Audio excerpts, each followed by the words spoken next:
నమస్కారం. వనవానికి స్వాగతం. ఈరోజు వార్తలలోని ముఖ్యాంశాలు. తూర్పుగోదావరి జిల్లా బిక్కవోలు మండలం కొమరిపాలెం గ్రామంలో మంగళవారం రాజమండ్రి నియోజకవర్గం ఎంపీ శ్రీమతి పురంధేశ్వరి వివిధ అభివృద్ధి కార్యక్రమాలకు శంకుస్థాపన చేశారు.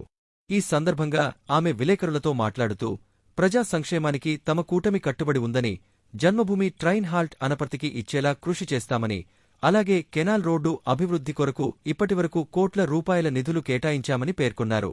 ఈ కార్యక్రమంలో అనపర్తి నియోజకవర్గం శాసనసభ్యులు నల్లమిల్లి రామకృష్ణారెడ్డి, రాష్ట్ర పంచాయతీ రాజ్ ఛాంబర్ గౌరవ అధ్యక్షుడు పడాల వీరభద్ర వెంకటరామారెడ్డి, బిక్కవోలు మండలం ఎంపీపీ తేతలి సుమ, టిడిపి రాష్ట్ర వాణిజ్య విభాగ కార్యదర్శి డివిరార్, lions club president Mallidi Srinivasareddy, మాజీ society president Satti Ammireddy, Kovvuri Srinivasareddy, Nekkala Srinu, Vasamsetti Madhu, Goluguri Satyaraju, Tetali Jaggareddy, junior Ramarao, Chinta Vijayabhaskar Reddy తదితరులు పాల్గొన్నారు.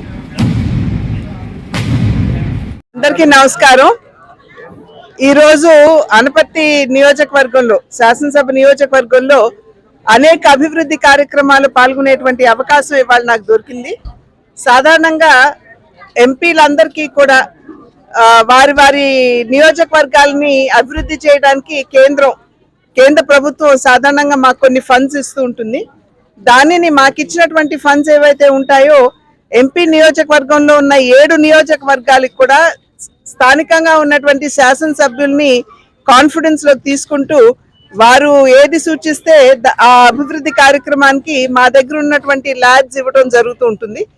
కనుక ఇవాళ నేను అనపర్తి నియోజకవర్గానికి ఇచ్చినటువంటి ఎంపీ ల్యాబ్స్ ఏవైతే ఉన్నాయో, SC community hall, ST community hall, అదేవిధంగా ఇందాక మేము కొన్ని అభివృద్ధి కార్యక్రమాలు, ఈ అనపర్తి రైల్వే స్టేషన్ ఏదైతే అమృత్ పథకంలో భాగంగా అభివృద్ధి చెందుతుందో 30 చిల్లర కోట్లతోటి, అదేవిధంగా ఇప్పుడు మన బిక్కవోలు స్టేషన్ కూడా దాన్ని కూడా అభివృద్ధి చేయించాలి అనేటువంటి ఆలోచన. దానికి తోడు లక్ష్మీ నరసాపురం రోడ్డు ఏదైతే ఉందో దాన్ని కూడా ఓపెనింగ్ చేసుకుని ఇప్పుడు రావడం జరుగుతుంది. అదేవిధంగా చాలా వరకు అనపర్తి నియోజకవర్గంలో ప్రజల యొక్క మనసులో ఏముందంటే, ఇక్కడ జన్మభూమిని ఆపాలి అనపర్తి స్టేషన్లో అనేటువంటి ఒక అభ్యర్థన ఇక్కడ స్థానికంగా ఉన్నటువంటి ప్రజల నుండి